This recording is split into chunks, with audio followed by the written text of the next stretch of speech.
Saudara, akan banyak pintu yang tertutup bagi saudara dalam perjalanan hidup ini. Dan ketika banyak pintu tertutup, berterima kasihlah kepada Tuhan, karena itulah sekolah kehidupan.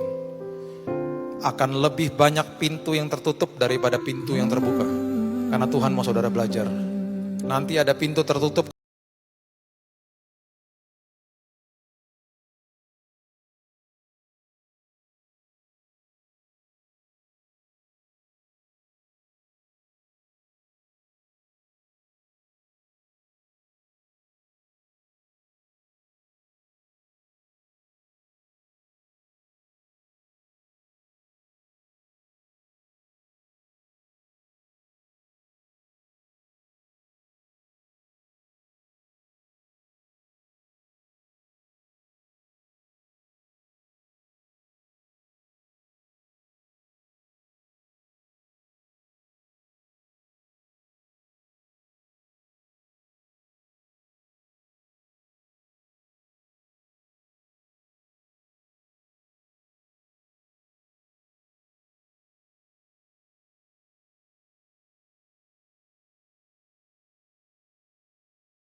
diarahkan ke kanan ke kiri, dia akan ikut.